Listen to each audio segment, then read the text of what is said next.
rested, I waited, but I let the lamp burn as the men masqueraded. I hoped you'd return. Hi, it's me, Taylor. Actually, it's Mia, and I am bookish, blind, and Broadway bound. And today, as you may have guessed, we are doing a Swiftie recommendations video specifically for the Tortured Poets Department, the anthology. And I'm just going to be recommending some books for each of the tracks that I decided to include. I didn't, in fact, have recommendations for all 31 of them because we would be here for 5 hours probably. And also because I actually just haven't read a book that I thought perfectly fit all of the tracks. And so that is where I would love to have all of your recommendations. Please comment down below if you have any recommendations for any or all of the songs. If there's one that I missed that you thought would be a good fit, please let me know because I'm always looking for more books to read. And honestly, some of these songs have such good vibes that I just sit there and I'm like, I need a book for this. So please let me know. And in the meantime, if you do want to see more videos for different albums for Taylor Swift or for any different artist, I have all sorts of books that I'm just waiting to recommend, and some that I had that didn't make the cut for this one. So do let me know if you would be interested in that. For now though, let's stick to the Swiftie theme and let's recommend books for this album. Okay, so first up we have Fortnight, which is the opening track. And I would be remiss if I went to this video and I did not recommend The Seven Husbands of Evelyn Hugo by Taylor Jenkins Reid. And this one I read earlier in the year. I had just been needing to read it for the hype. And it was really good. I can totally see why people like it. And I just thought that this not only encapsulates the vibes of Fortnight, where she's looking back and she's realizing that love has sort of ruined her, but also that she would not have been able to be where she is without all of those relationships that she had. And it's almost as if she's directly talking to the audience, kind of reflecting in a poetic way about her aesthetic and her vibes and the journey that she's gone on. And I think that Evelyn Hugo is similar to that because the entire plot is that Evelyn is a kind of an aging, I guess, film star, sort of in the vein of, I don't know, like she's fictional, but she was big in the 70s and 80s, I believe. And she hires this journalist to come and write her memoir. And so she's just telling the story very candidly of her life and the 7 husbands that she married. And also we're getting a glimpse into how ruthless gossip can be in Hollywood. And it's just very fascinating. It's very sad. It's very beautiful. And I love it. It's a great historical, it's a great commentary on fame, which is very similar to Fortnight. Next up, we have the Tortured Poets Department, and I would say this is probably one of the most playful songs on the track because it's almost poking fun at people who are maybe a little bit pretentious, like think that they are, you know, these tortured poets, even though, like, come on, we're all just modern idiots here. And so the book that I think fits this is Everything I Know About Love by Dolly Alderton. And I think that these two are similar because Taylor recognizes that the Tortured Poets Department is kind of silly and fictional and made up, but she's also like, I'm gonna name my album after this song. So of course she also fits into that. And I think that Everything I Know About Love has that same vibe where it's almost aware of its own pretentiousness, doesn't take itself too seriously, but it's just about girlhood and what it means to grow up and what it means to love and feel all of those things, along with the power of friendship. And it's also a memoir. I'll add, this fly is about to try to crash our party. My apologies, but it is a memoir and it just follows this woman who is learning a lot and also just having silly times with her friends, and I had a good time with it. Next up, we have So Long London, and I have to say the opening of this song is my favorite. If I had more of me, you best bet we would be singing that echo harmony beginning. But the book that I would recommend for this one is A Warning About Swans by R.M. Romero, and I never hear people talk about this book. Please pick it up. So Long London is about this, almost this sad farewell to a place that you love very deeply, but also that is tied to so much hurt and that has almost wronged you. And so you just have to say goodbye, even though you've put so much of yourself into it. And I don't want to spoil too much with the wording about Swans, but it's about this girl who it's very inspired by Swan Lake. So at night, I actually think it's just any time, she's able to transform into a swan, and she has this very wild freedom about her. And then a prince or a lord comes and kind of convinces her to come to this castle with him to go and be his bride and do all the courtly things that maybe she's not used to because she's just been living so uninhibited. And so he is almost clipping her wings in a way, and she has to go through like, what do I want? Would I rather be free, or would I rather live with this place because I love this place too and I've loved it for so long? And the vibes are just so similar because it's this almost scathing of like, I was the one who fought for this, but also just, I guess this is goodbye to such a beautiful place that I once loved. Next up we have But Daddy, I Love Him. This is the first one that I have two different recommendations because this song has so much going on. And I think the first component, the biggest component, is the forbidden love in this one, because we have this girl that is just besotted with this boy and she's gonna run away with him, and she doesn't care what anyone else says. She doesn't care that it's totally frowned upon. She's going to do it. And I think that's actually pretty similar to These Violent Delights by Chloe Gong. I will say that Juliet, the main character, she's not really frivolous. She's not going to be super soppy and declaring her love all over town, but it does have that rebellious feeling of like, her parents, I will say, are in a feud with the love interest's parents, and they're two gangs in 1920 Shanghai, and they are in a big enmity. They are absolutely not friends, and I'm really just saying the same thing in a bunch of different ways, but it's a very Romeo and Juliet style. And so, of course, her parents aren't going to approve. And the way that this works, actually, I think this is in the synopsis, but Juliet and Romeo and Juliet, the names are a little bit on the nose, but they were in love back in the day. They were best friends and they were in love, and something happened and now they're enemies. But especially that pre-moment of them being in love and fighting against this feud that has been so long between their families and their gangs, and then something drove them apart, and now we're wondering, are they going to go back to that love? The other aspect of the song that I have another recommendation for is kind of this small town feeling of everyone shaking their heads at your audacity to be a woman, and you dare to do all of these things that are so out of the norm and against the grain. And the book that fits for that is You Should See Me in a Crown by Leah Johnson. This one is so good. It's just all about making your own crown and being your own person regardless of what others think, and it's so joyous, and I think it really fits the throwing caution to the wind vibes of this song. This follows a girl who lives in this town where prom is the biggest deal, and before, she wasn't going to get herself mixed in with the prom queen mess because she's really not the traditional type of person that you would vote in, but she ends up deciding to do it because she needs a scholarship for her college, and she's not in a place where she can pay for her college, and so she decides to do it, and it's about her kind of just learning that it's okay to be who she is, and I love this one so much.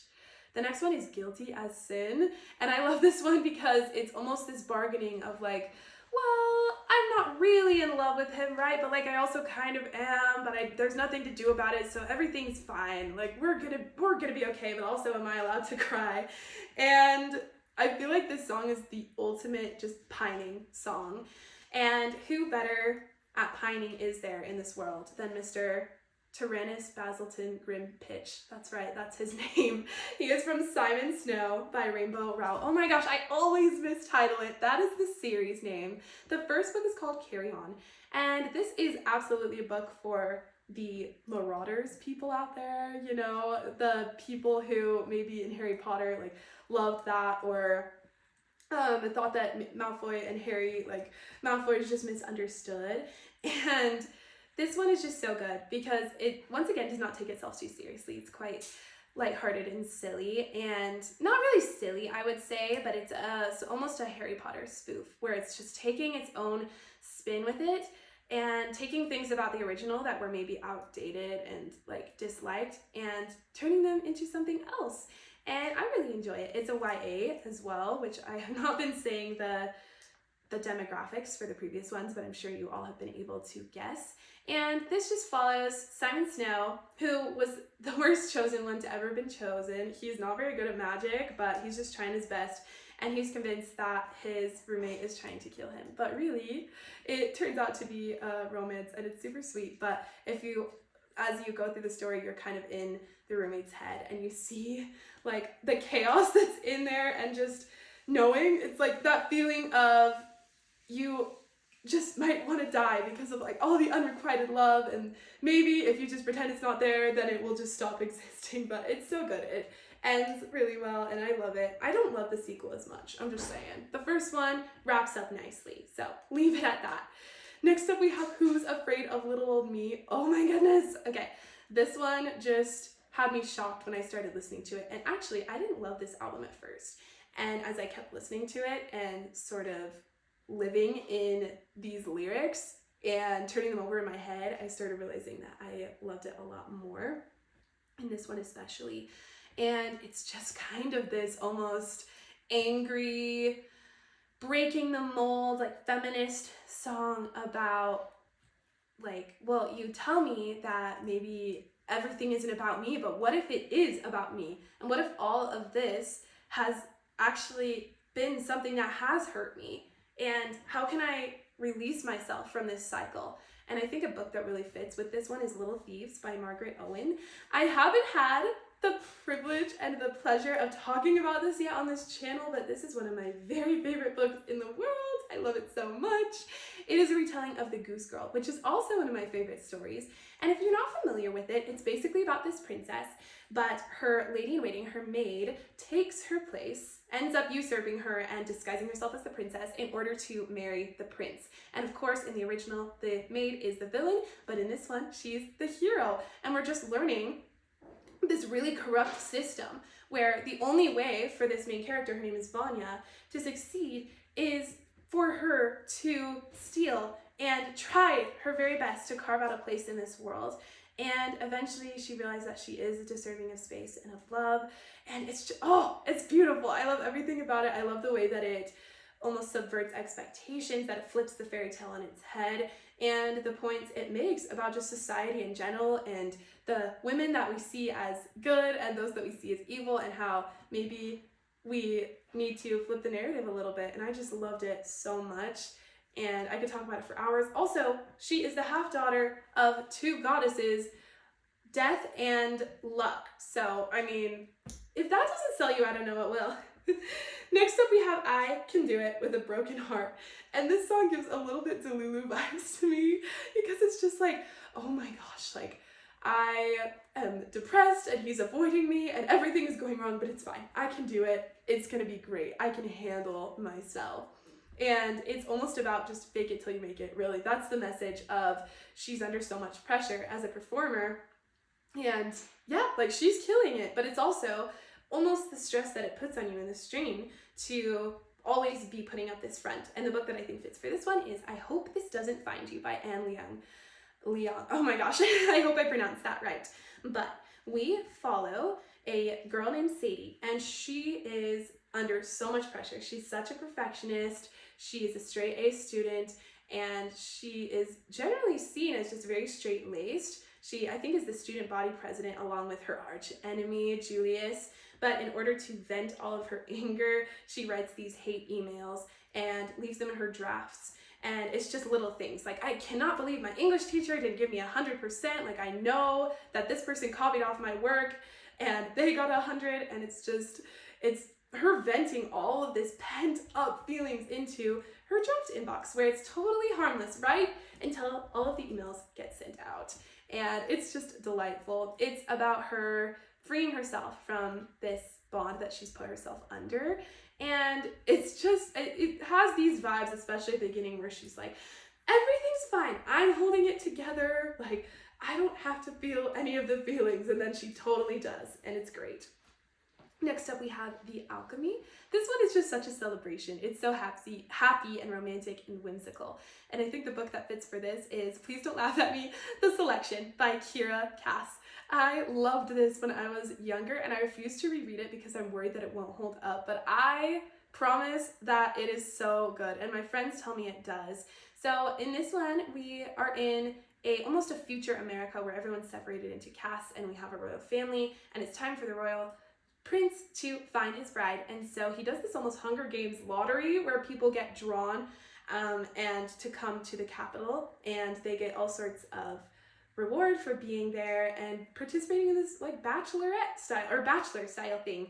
And the main character comes from not a very good background. She's one of the poorer people in the country, but it's such a happy little dramatic romantic time. And I just think this will be good for anyone who just wants a good time, a little break from the heartbreak of this album and of some of the other books. The next one is The Albatross, and I'm convinced that she wrote this for this very book, and I'm not going to say The Rime of the Ancient Mariner because that is where the albatross, I believe, this came from, or at least the myth of it. But the book I will recommend is The Scarlet Letter by Nathaniel Hawthorne. This one is so good. It's one of my very favorite classics. I love everything about it, and it's just about the fact that both of these songs that the song and the book share in common is that this woman is kind of ostracized from society, and everybody says, one bad seed kills the garden, like you should stay away from this woman, but it turns out that she might actually be your saving grace. And I just love this. It fits the vibes perfectly. I almost think this is maybe my most direct recommendation of the video, and I just would highly recommend. Next up we have I Hate It Here. I think this is one of my personal favorites because it's the song of escapism and of just feeling so trapped in reality that you have to go somewhere else in order to feel safe. And I have two books for this one. First, we have Radio Silence by Alice Oseman. This is about what I basically just described, of these two kids who are feeling trapped and feeling like they have to do certain things and finding solace in each other and in their self-discovery and in the things that they can control. And it's one of my favorites. It's so good. I love Radio Silence. And the next one is Wayward Children. This is by Seanan McGuire. The first one is called Every Heart a Doorway. And this takes the song in a much more literal sense, where the idea is that each child has a world that's built perfectly for them. And so they go to this magical world, and when they come back, they have to fill this hole inside of them where their heart was, and this doorway that helped them to find themselves. And so they go to this magical school where they can be together. And this just has these feelings of wistfulness and longing, and of going to places where the gentle are thriving and where the secret gardens are blooming. And I just think it's a beautiful book. Next up, we have The Prophecy. Oh my goodness. I love this one because it's about the idea that fate kind of holds you in its grip and that you are destined to fill some role in a story, and just understanding that and grappling with that. And it's about loneliness, and it's about almost bargaining with the universe and knowing that eventually you are going to have to resign yourself to fate, but sort of rebelling against it. And the book that fits perfectly with this is Circe by Madeline Miller, which follows a woman who is often vilified in Greek mythology as this evil sorceress who turns men into pigs for no reason. And we follow her story, and it's just such a sweeping journey because she's an immortal, she's a goddess. And so we follow her through so many different things and living on her island all alone, and what it must have been like to be in her shoes. The next one I have is Peter, which I was singing in the intro. And this one also, I have a really direct one, which is a Peter Pan retelling, and that's Tiger Lily by Jodi Lynn Anderson. If you watched my July wrap-up, you know I loved this book so much. And this is just about a girl who, I don't want to spoil too much, but there is just this romance, and everything centers around Tiger Lily, who is the princess on the island. Well, she's not a princess in this retelling, but in the original.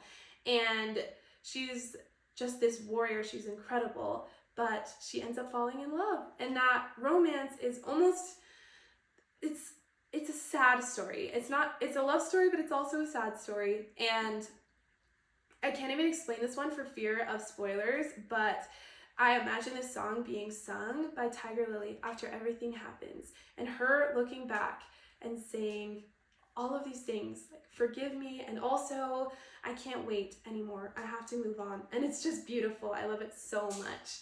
Next up, we have The Bolter. I also love the vibes of this one. And I've heard a lot of people compare this song and the girl in the song to Amy Marsh from Little Women. I totally agree. But the recommendation I have for this one, vibes-wise, is The Darkest Part of the Forest by Holly Black. You might recognize this name from The Cruel Prince, but this one is just about, it's about this girl, and she has always loved being kind of a warrior and adventuring in the forest and playing these games with her brother where they're knights and they're saving other people. And all of her relationships as she's grown up have kind of ended in disaster, and she is almost using them to escape, and because she feels almost trapped. And so she does end up like running into the forest in order to adventure, and she and her brother look after this sleeping prince that's in a glass coffin, and this is just normal for their town. It's just kind of the tourist attraction, but then when the prince vanishes, they have to figure out what's going on.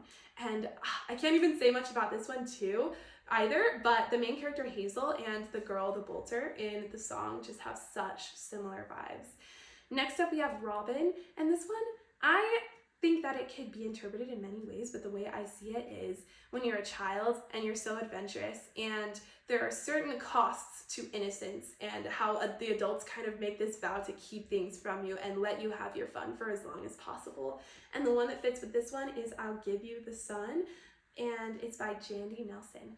And this follows two twins, and how each twin kind of has to bear a different burden so that the other twin can live in this blissful ignorance. And it just has these notes of childlike adventure, but also sadness and the cost of what it means to be young and to be grown up. That's also a theme in a lot of other books that I've mentioned, so that makes me really happy. But I would just recommend you pick this up. You will cry. And the last book on this list is the manuscript, and I have to recommend Beach Read by Emily Henry for this one. So this one is a little bit of a cheat because I'm only 200 pages in, but I think that I can in good conscience recommend this and that I have enough information. So this follows a girl by the name of January, and she has gone through so much. She's lost her dad, she is out of a 6-year relationship, and she's just looking back at her past. And in this song, it's this sentiment that maybe the way forward, you have to look back in order to move on. And that is how she is too. And another reason that I pair this book is because she's a writer, and she writes novels. And she used to be a romance novelist, but she cannot anymore write these happy endings. And so she's looking back at her past, and she's trying to move forward. And I just think it's beautiful. I think they share the same themes. And I highly recommend this and all of the books that I've mentioned. So if you've read any of these, if you enjoyed them, or if you have other recommendations, please let me know. And thank you so much for taking this journey with me. I hope your day is beautiful and tomorrow is even more beautiful, and I will see you so soon. Bye!